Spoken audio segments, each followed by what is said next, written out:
Hi everyone, Dan Julian here, nurse practitioner for Danesthetics Medical, and this is our clinic located in the heart of Ottawa. Today we are talking about the tear troughs, the easiest place on the face to inject. Poorly, that is. Let's get into it. I know, it's a bad joke. Alright, so before we begin, let's just cover a little bit of anatomy, giving us a better understanding of what causes these tear trough deformities and what we need to avoid. So, here's Sarah. Say hey, Sarah. And basically we have an orbicularis retaining ligament and a zygomaticus ligament, also known as the jugal groove. And sometimes these ligaments tether down harder on certain individuals, really emphasizing their tear troughs. Also, what can happen is you get a fat pad herniation right here. There are fat pads there, and we also have a septal wall that holds that fat back. But if the wall weakens, then that fat pad herniates through, causing this fat pad herniation, further accentuating the tear troughs. There's actually a tear trough grading scale. Here it is. And whenever you get to the further end, usually these candidates are better off having surgery instead of filler. The other thing that I always ask is, do you have a history of seasonal allergies, which is really bad and gives you puffy eye bags, or do you have a history of water retention around here? Because if so, I really would not recommend treating anyone with tear trough fillers here, because it'll just further accentuate that and potentially cause a chronic issue. So beware, be leery here, okay? Now let's take a look at the facial artery here. This is the only artery that we really have to be careful for because it connects to the dorsal nasal artery and can go to the eye, causing blindness. But this artery from the lateral part of the eye all the way over here, so medially, all this area, this artery actually lies superficially.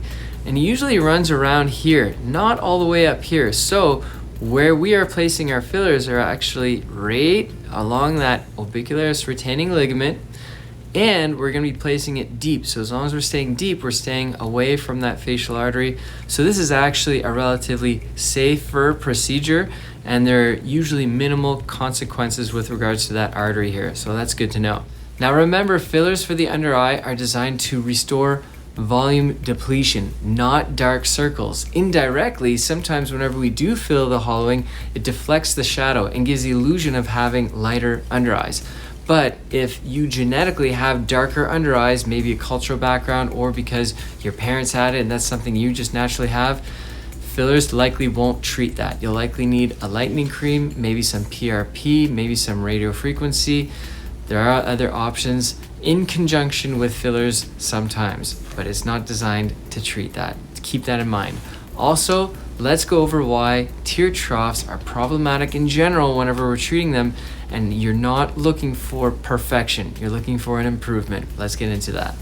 The orbicularis oculi muscle is a real powerful muscle, and if you tend to force with your face while exercising, or if you're often rubbing your eyes, you may inadvertently move that filler out, which is filler migration. Also, we try to use fillers that do not draw in too much water, but we always take in consideration that it can draw in water if you cry or sweat, so don't look for the perfect correction, undercorrect to compensate. All right, so now for the good stuff, let's talk about how I do that. See these little red dots? These are where I place my filler. And there's two ways to do that. You can either use a BD syringe or a needle, and you go in directly through the skin here, and you go right onto the bone and you place these aliquots. And because you're on the bone, you're safe. You're not superficial, you're as deep as possible, so you know you're at a secure location. The problem with doing the BD syringe approach for me is that 50% of the time I would go through a vein. It's almost impossible to prevent or predict that, so you're gonna get some bruising, and clients didn't really love that. So what I've done is I've switched it. I've actually now placed these same aliquots but with a cannula, and it looks amazing. There's no bruising, clients love it, and I've had no issues so far. So I'm going to show you guys how I do that. To find my entry point of where I want to place my cannula, I actually follow this zygomaticus ligament, also known as that jugal groove, and I'm going to place my entry point right here with a needle, followed up with a cannula, and I have full access to the under eye now.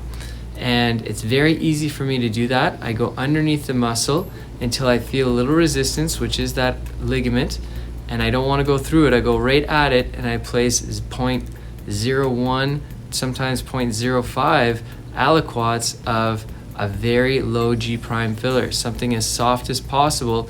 It's got to be cross-linked, but something very, very soft right underneath the eye, and it looks fantastic.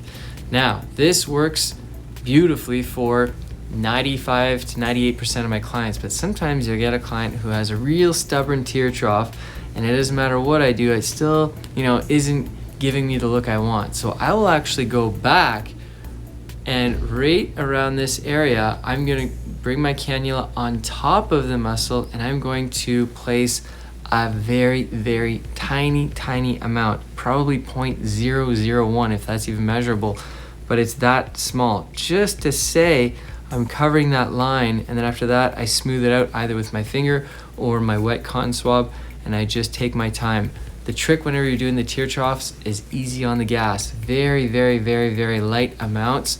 Whenever you're doing that, I take my time. I do not find fast injectors are better injectors. Actually, slower injectors, in my opinion, are safer and better injectors. They usually have less side effects, less complications later on, because the body's tolerating the procedure well. Now, I hear what some of you are thinking. I wish this was done on a live person, but that's where my Patreon account comes into play. I give you guys lots of free advice here on YouTube, but go to my Patreon and I will give you detailed instructions on how to inject multiple areas on the face with live demonstrations. There's lots to learn from. It's a great community. I give you lots of support, and I appreciate you supporting me there as well.